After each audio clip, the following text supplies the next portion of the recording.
Rank the dating apps. Bumble, Hinge, Tinder. You'll find more hoes on Tinder. If you're looking to you go to Tinder. If you want someone to hang out with, you go to Hinge. If you want a relationship, you go to Bumble. Guys, I don't want to alarm anyone. I don't know if this is because I'm on my period and I was listening to Climb Every Mountain earlier and it was like making me emotional. But I literally just started crying again because I matched with someone on... I could probably actually make this into a TikTok. I matched with someone on Bumble and their interest said go-karting. Like, I deleted the apps because I was like, screw this, like, it's just a barren wasteland. But then I was like, you know what, let me re-download Raya because I'm paying $20, so I might as well, if I'm giving them my well-earned income for it. And then I re-downloaded Bumble as well. Hinge is gone. Hinge is down 6 feet under and is never coming back. Maybe with the next time Jesus fucking rises from the dead is when I'll re-download Hinge. But I re-downloaded Raya and then I re-downloaded Bumble. And I liked this guy. He's like kind of cute. I don't know. But then there's always something. And even the guys that have immaculate profiles are the ones that like will never talk to you. And then I was like, oh, he's kind of cute. And then I saw that he likes go-kart. Like, I don't want to go go-karting. Go-karting? Go-karting? What kind of interest is that? Go-karting? Like, in the year of our Lord, 2023, almost 24? Like, oh my... Yikes. Well, here we go again. Welcome back to another episode of A World Governed by Women Makes Them Absolutely Miserable. Back in the day, long ago, before sprinkle sprinkle and drizzle drizzle, dating was an activity of minimal expense. Sure, you might have had to drop a few bucks here and there for an ice cream or like a salad, but that was about it. Because women were socially designated to choose. Men created a dating environment with little cost and lasting rewards. If a chick admired your character, you'd move on to a second or third meeting where the expectations were laid out from the start. Fast forward about 50 to 100 years, and now we live in a dating environment designed to female specifications. The problem? They never had to do it before.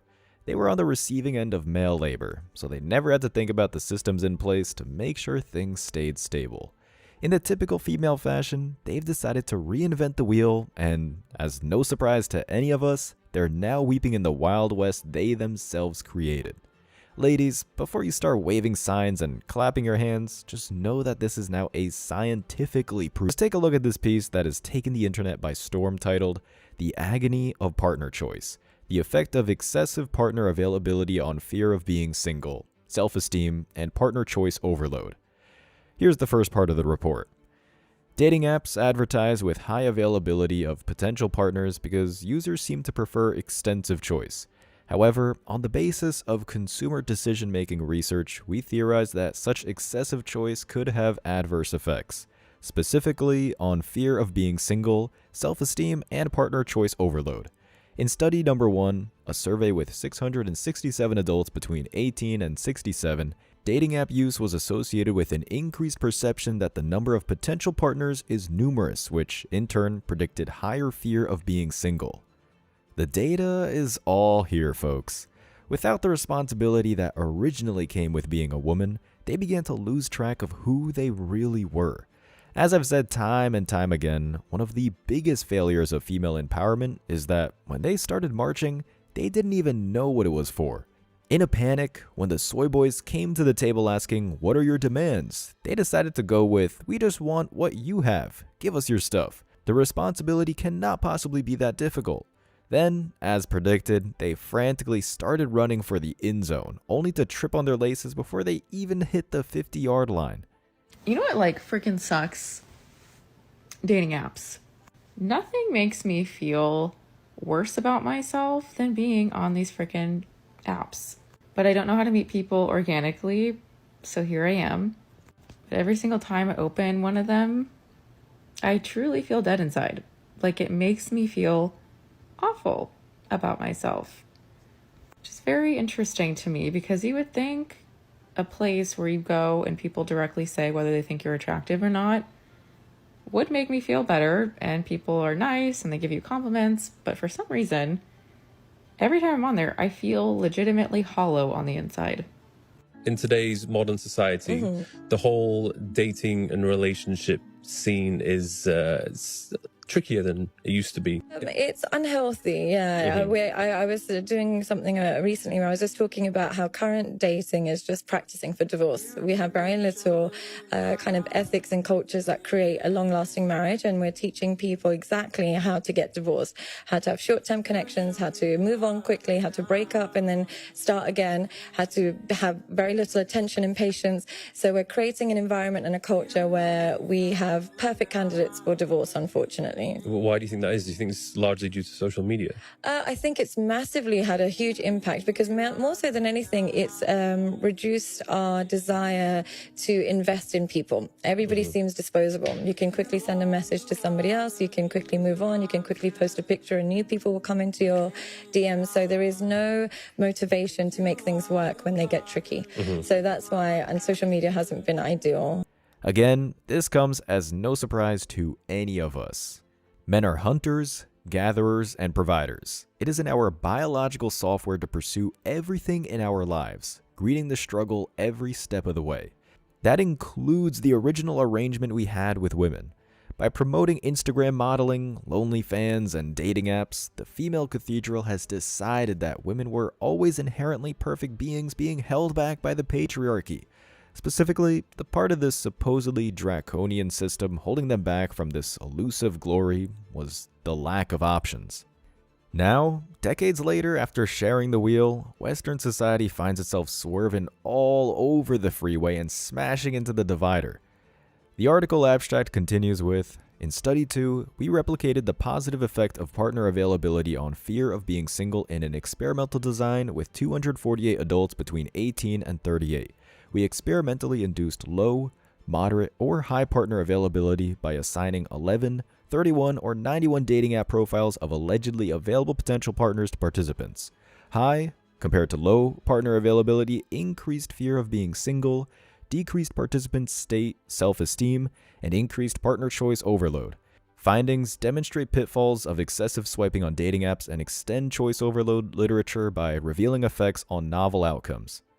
Without any exaggeration, the dating environment Western women have created is essentially the carousel on steroids.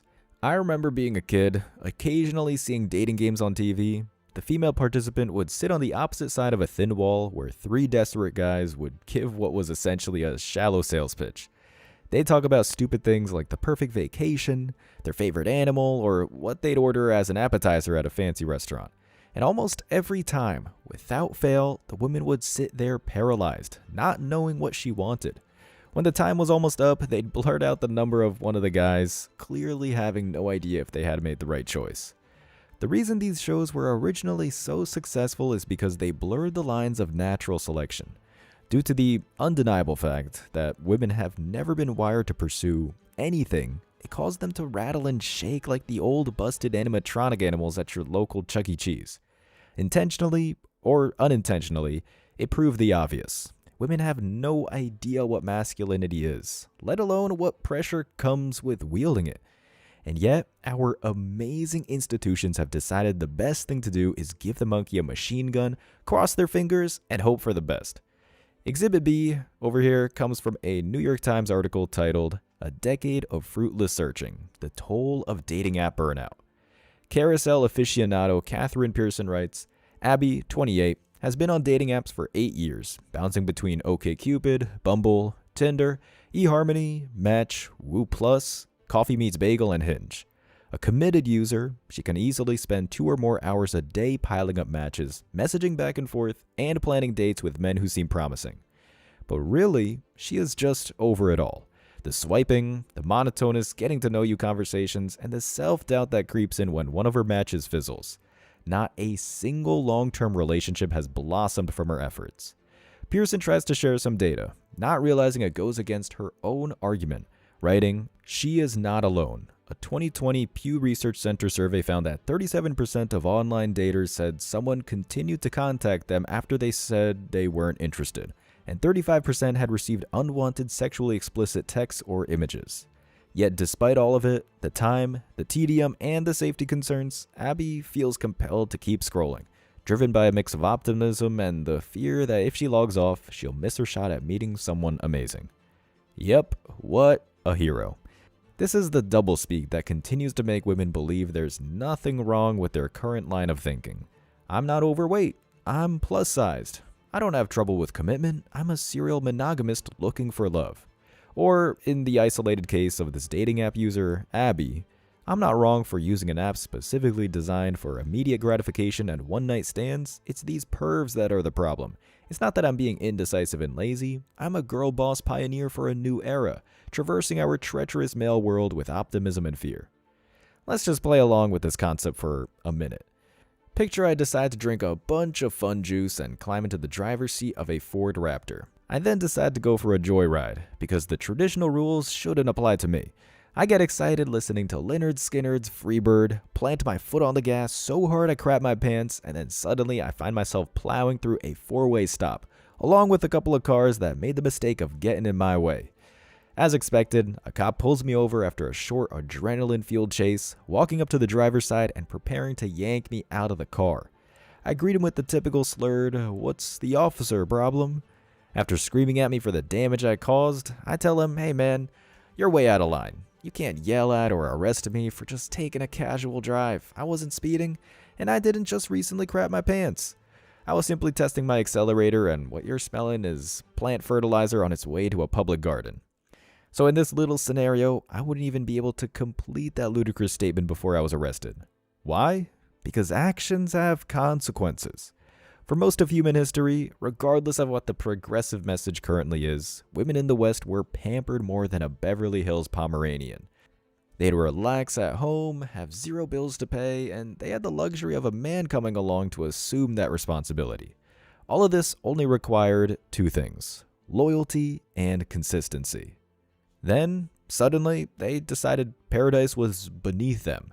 They put the idea in their heads in one way or another that men are not struggling at all. The endless hunt is a stress-free excursion with no challenges at all. Well, ladies, you wanted to know what it's like on the other side of the fence. How does it feel now? So I got on a dating app just to distract myself. Whatever. Yeah, I see why people just stay in messed up situations because it ain't nothing out here. These men out here are either weird, thinking you finna come to their house, or it's just not giving. I see why people just go back to their ex because the devil you know is better than the devil you don't know. It's just, oh my gosh, I hate dating. And I'm not even really trying to date right now. I just want to vibe. But the way these men talking, it's not for me.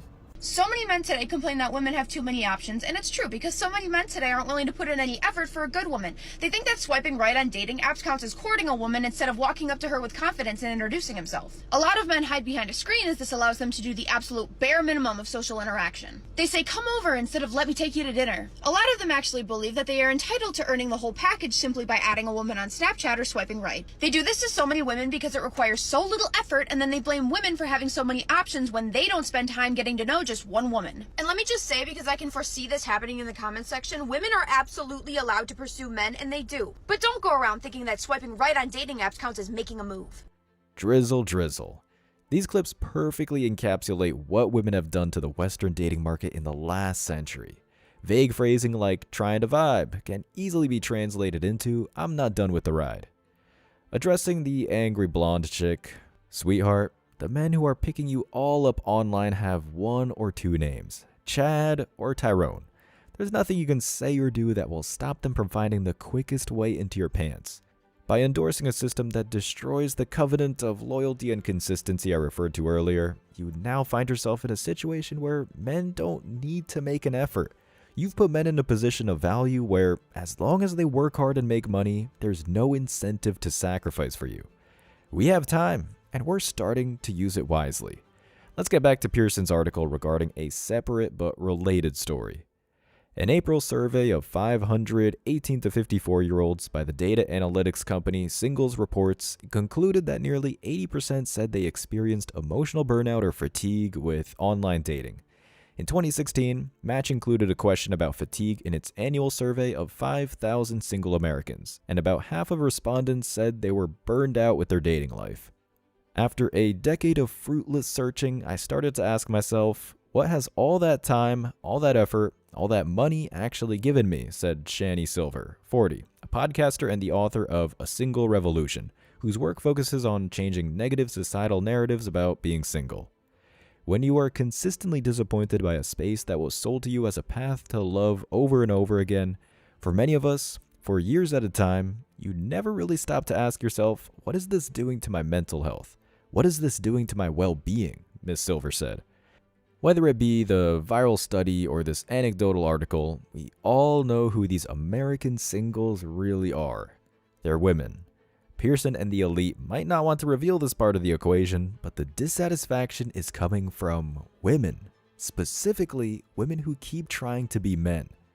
Dating apps and the anger modern women are feeling towards them, in many ways, are just another example of an immutable truth. They cannot and will not be able to carry the male burden. It's like throwing a 40-pound dumbbell at a baby and expecting them to catch it with their pudgy little hand. Ain't no way that's going to end well. Babe, what are you doing? What? What are you doing? I'm on Instagram. Oh, you're on Instagram. Just curious. What's up, baby? You need some attention? You know? No. I'm good. What are you recording for? And they wonder why their divorce rates are the highest. Men, if you find yourself with a dating app on your phone, it might be time to delete it. Misery loves company. All these apps provide is a direct highway to the Western dating pool, designed and fueled by female uncertainty. We can all assure you that it will end in a disaster. According to everything shared today, that's not just a theory, it's scientific fact. Save your money, save your time, save your energy. You deserve the world, and there's no reason to give it all away. As always, I wish you tremendous success. Now it's your turn. What do you think? Let me know your thoughts in the comment section below. Remember that if you leave the best comment, you'll get $5.